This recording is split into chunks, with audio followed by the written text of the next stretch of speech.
Hi everyone, it's Ash from FPLHINTS, here to help you construct your Wildcard 5 team. As always, if you're able to like, share and subscribe, that will be greatly appreciated. Now, spoiler alert, I used my wildcard last game week and didn't go as planned, but I'm fairly confident with game week 5 and how that will pan out. And a fair few of the players that I'm going to recommend on this wildcard 5 draft I'm repurposing from my own team, but there's also some tweaks as well that I think will benefit in terms of the games that they've got in the weeks ahead. So, look, first and foremost, we'll go straight to the goalkeeping situation. And in this draft, I propose that our starting goalkeeper, it should be Chelsea's Robert Sanchez. If I can just get him here. There we go. So he's had a reasonable start to the season, as have Chelsea. And I think the key thing here for me with Chelsea in particular is the green block run of games still available to them. They've got West Ham, Brighton, Forest in the next three. And Maresca actually had a really good defensive record whilst he was managing Leicester in the Championship as well. And Chelsea had a terrible defensive record over the past season and a bit. So I've got no doubt they'll keep more clean sheets. Sanchez will be essential. The issue for many FPL managers at the start of the season, in fact, pre-season, was that Chelsea also bought a brand new goalkeeper as well. So there's questions about the longevity of Sanchez in the team. So many didn't opt for him. And he, of course, has hauled in his previous fixture as well. I think the key thing here is so long as you've got a rotating goalkeeper potentially, I think this should work. Of course, we've got a situation with Brighton where under RDZ they were happy to rotate with Verbruggen and Steele, and that sort of has happened with the new regime as well. But yeah, lots of goalkeepers. Honourable mention to Flecken, albeit he hasn't really kept any clean sheets this season, but he's got a green block run of games coming up as well. But really, in terms of the choices that are available, I think Sanchez is one of them, albeit the fixture run does get a bit trickier for him, but he's one that is definitely worth considering. So on to my next defender. I want a quote-unquote premium defender, and in the case of the definition that I'm using, it's 5.5 or more. Of course, we've got Trent Alexander-Arnold. We've got a smattering of 6.0 defenders as well in the case of Arsenal. But what I'm going to do actually in this instance is I'm going to go to Spurs, and in particular, I'm going to go to Pedro Porro. He's got the attacking prowess as well. The lack of clean sheets is somewhat of a concern, but if you just look at his positioning and his expected goal involvements, they do look promising. So I think it's fair to say that having him in your team is good. And how this is going to differ from my own wildcard team is that not that I'm going to go super light in defense, but I'm going to unlock more funds further up top. So in this case, Sanchez in goal, Pedro Porro as part of the double up there with Spanish representation. The next defender I'm going to go for might be a bit of a riskier pick based on the last match and also the Champions League around the corner. It's Rico Lewis. A lot of upside with him, playing as an inverted fullback. Question marks whether he can play with Walker in the side as well. But then there are issues if Man City are chasing. Will he lose his place? It'll be interesting to see if he's going to get more starts in the Champions League or in the Premier League. But I've got no doubt he'll get more minutes this season than he did last season, and seems to be someone who's caught Pep's eye as well. So Lewis makes this cut, and he's also in my own wildcard iteration. On to my next player now to complete the defensive lineup. I'm going to Aston Villa, and it's Ezri Konsa, another player that I've got in my own team. With Konsa in particular, it's really like the X-Mins. He's safe. So if there's X-Mins issues with Rico Lewis, there's definitely not X-Men's issues with Ezri Konsa. Still got a reasonable run of green block games around the corner, albeit with Champions League football as well. So I think he's definitely worth considering as a player. You could, of course, when the fixtures get trickier, you can even have him as a sub one potentially as well. But just a no-nonsense pick at £4.5 million to complete the starting defence there. So on to my next player now. So going to keep it heavy from this point onwards, and I'm going to Liverpool's Mohamed Salah. Of course, a very disappointing match against Nottingham Forest. Seemed like an easy win, dare I say, on paper, but of course Forest had other ideas, and the impact subs made a massive difference. Salah also has Champions League football around the corner as well, but the key thing here is that he's fixture proof, rotation proof, and that it's worth having him despite the blip he had over the weekend. So in he comes, but we're not going to stop there in terms of the premiums, and I'm going to double down actually and get Bukayo Saka. With him, I know at times you get the yellow flag with him almost immediately after a game week. Again, just like Mohamed Salah, he's fixture proof, rotation proof, and we know how well he's done with goal involvements over the past few seasons. Yep, he's got a hefty price tag there as well. And really, it was a choice between getting Saka or Cole Palmer. And of course, Cole Palmer won't be playing in Chelsea's Europa League conference campaign during the group stages. So I think he is a no-nonsense pick in this team. And again, because we've gone heavy with those two midfielders, we need to just balance it out slightly as well. And the player that I've got in mind, it's Brighton's Semenyo. There he is.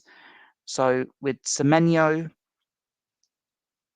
like he had to fill the void in some respects when Solanke went. And from the XG side, his stats look promising, and that's the reason why I had him in my own wildcard team. In terms of fixtures as well, crucially for Bournemouth, I know they've got Liverpool next, but then they're playing Southampton and Leicester in 2 of the next 3. Then they've got a lot of red block games. I wouldn't really want to bench like Semenyo in the red block games, but at a push, if there was a 50-50, then you could potentially bench him in the match against Arsenal or Man City if you really had to. But a lot of upside with him, and he's a steal in that 5.5 to 6.0 bracket. So on to the next player, and with this one, someone who literally caught my eye from the moment he moved to Fulham. The issue with Smith Rowe is that he gets subbed off a lot. That was the case at Arsenal as well. But on the upside, his returns ratio on a minute-by-minute basis is quite fantastic. Yeah, he might get, 60 or 70 minutes, but you add up the numbers in terms of minutes played over the past few seasons, in terms of goal involvements, he's got an incredibly high ratio. Other players would probably need to play more than a match and a bit to even get one return. With him, dare I say it, that even 60 minutes should be more than enough to potentially nick a return. So with him, yeah, there are X-Men's issues, but then you've got Mohamed Salah, Saka, where there aren't X-Men's issues, and with Semenyo, and a bit of upside with Smith Rowe as well, with reasonable run of games. But ultimately, you need a Smith Rowe, you need a Semenyo to balance out the team so that we can have the attack that I'm about to invest in. So look, straight off the bat, of course, I'm going to have Haaland in this Wildcard 5 draft. Absolutely no nonsense pick. And with him, got a brace over the weekend. I think that's 8 goals in his last 3 Premier League games. Champions League football around the corner. Man City really have only one recognised striker since Alvarez left.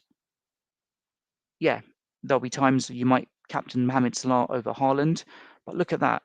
Mohamed Salah, Saka, Haaland, and I'm not even done yet when it comes to our premium attackers here. So I want to add an important caveat as well, that according to my own squad value, the draft I'm constructing will be possible. It might be that if you had Kwanzaa this whole time and you're trying to get rid of him on the wild card, you might unfortunately not be able to construct this draft. So just keep that in mind as well. This is really for those that have had at least a couple of price rises between now and game week 1. That is something worth factoring in. That just keep that in mind. This isn't a fake draft. This is something that I have constructed. I know it's possible. And what I'll do is I'll even share a screenshot of the draft on my X channel so that you can see how it works out for me as well. So the other big hitter, there's only one other big hitter available in this price bracket. And yes, I've gone for Ollie Watkins of Aston Villa. Finally hit the ground running over the weekend. And of course, just like Ezri Konsa, it's got the Champions League campaign around the corner. We've got Duran in the team as well. So hopefully it's not like Watkins or bust for Villa and that they'll manage minutes accordingly. The generous run of green block games makes perfect sense. And I'll be very shocked if there are any teams or many teams that have Mohamed Salah, Saka, Haaland, and Ollie Watkins and Pedro Porro as well. So just keep that in mind as well, that this is possible at the time of recording. And it leaves me with the remaining starting 11 berth. And you're thinking, oh, he's probably just got 4.0 like defenders making up the bench. But yeah, there is one 4.0 defender, but let's get onto that in a minute. So let's complete the starting 11 now. So in this instance, yes, I can afford Jamie Vardy in my team. And Vardy was someone who I couldn't even get in my own wildcard team. I chose not to. But ultimately, with Leicester, what has really shocked me is the number of starts and minutes he's been getting. Whereas, if I'm not mistaken, last season, although he was scoring goals, he was starting from the bench primarily. But with Leicester, very generous green block run of games. Everton at home, Bournemouth at home, Southampton away, Forest at home, Ipswich away. The one red block game they do have in 2 games' time, it's Arsenal away. But for those seasoned FPL managers, you'll know that Vardy has a fantastic goal-scoring record against Arsenal, so you really wouldn't want to bench him in that fixture. So starting 11, as we can see there, it's a 3-4-3 formation. And yeah, this is now the bench in terms of the options that are available to me at the time of recording. So Mark Flecken will be your second goalkeeper, and with him, 4.5 million. And yeah, the fixtures were an issue initially, but then look at the green block run of games from game week 6. West Ham and Wolves at home, got Ipswich at home, Bournemouth at home, Leicester at home. Really, up until the end of November, solid run of green block games. So once Sanchez's fixtures become difficult, then you can definitely switch over. Anthony Robinson as your sub-1 outfield player. I think with him, a lot of promise. You probably may not even bench him against Newcastle if he's one of your starting defenders at present. The issue is Newcastle and Man City in the next 2, then Villa, that's a bit tricky. So yeah, there'll be times where you'd want to bench Anthony Robinson, but as he's shown this season, doesn't need to keep clean sheets, can get attacking returns as well. So a lot of value with him at that £4.7 million price point. And when you've got Rico Lewis, when you've got Anthony Robinson, you've got Ezri Konsa, that rotation can potentially occur for that defensive spot. So onto my sub 2, Harry Winks. Literally every other FPL manager has him. And with him, look, let's just go straight to the points. 2 points, 1 point, 2 point.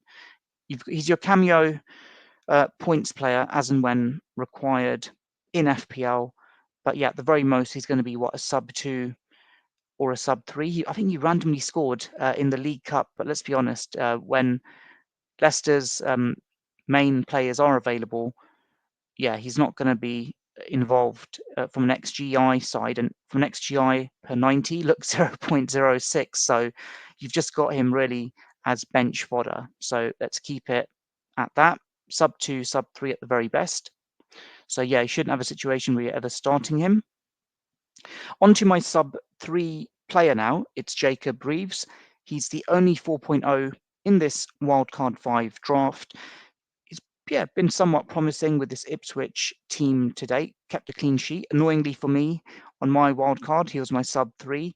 Wasn't expecting one against Brighton, but then when João Pedro got injured, that kind of made it easier for Ipswich, shall we say. So with him, had a tricky run of games. Look at that, Liverpool and Man City in the opening 2 games. But crucially, if they do begin to keep clean sheets, you've got Southampton away, West Ham away, Everton, Brentford, Leicester. Okay, you wouldn't want to start him in all those games, but there might be a situation where, let's say, Konsa and Robinson might have 2 tricky matches. You could potentially, at a push, have him perhaps start. I mean, okay, let's be honest, maybe Everton and Leicester in 8 and 10, you could potentially start him.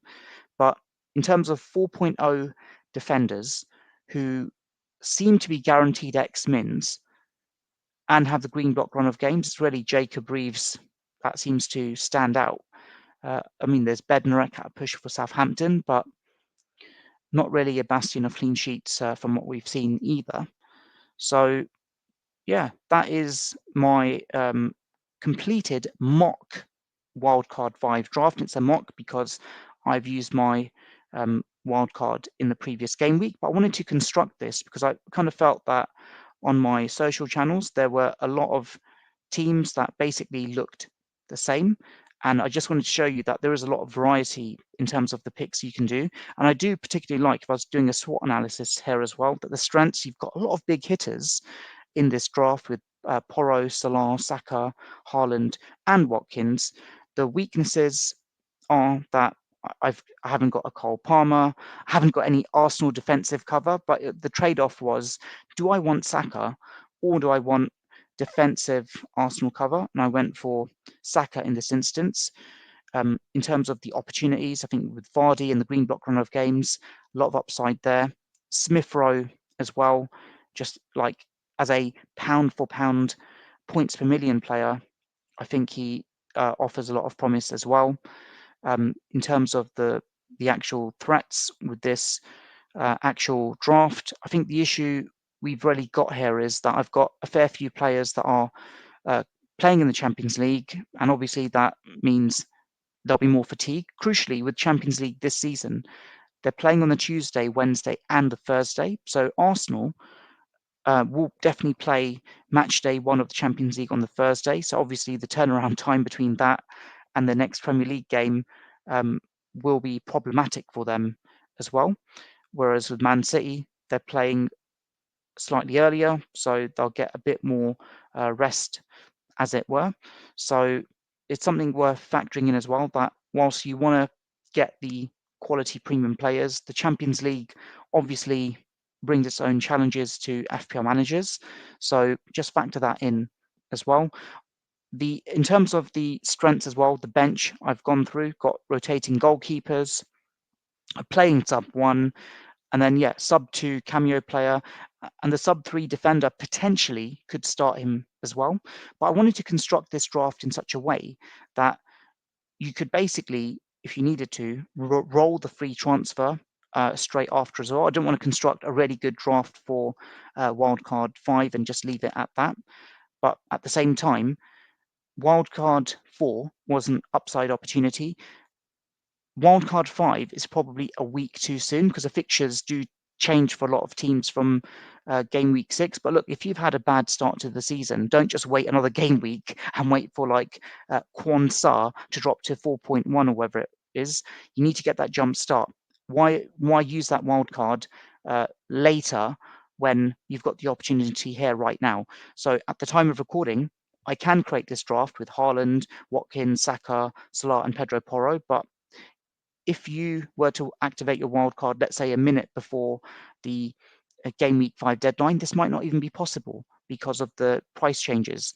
And I wouldn't want you to lose out either. But I wanted to just show you that there is variety in terms of the wildcard draft squads that you can make. You don't just need to have just like triple Brighton or go for like triple Chelsea. That I've also spread the risk as well, that it's not like I've gone for a triple up in any instance here as well. There's cover from all of the respected teams. I kind of feel that Vardy, if I'm being perfectly honest, almost seems like a cheat code now. If he's getting regular starts, if he's scoring goals, he's got the green block run of games as well, that it'll be crazy not to have him. And annoyingly for me, I've got Pedro and Welbeck. If I get news that Pedro is injured for game week 5, I'd be easily happy to switch out and get Vardy in. I was hoping not to do that, but ultimately, I'm not going to just sit and wait for the points to come to me. I want to look for those opportunities beforehand. So there we have it. Let me know in the comments below what you think. Have I got the balance right? Have I got the balance wrong with this mock wildcard draft? Are you looking to wildcard, or are you going to just wait for another game week? And crucially, what suggestions would you make to this wildcard 5 draft as well? Wishing you all the best ahead of game week 5. Take care and all the best.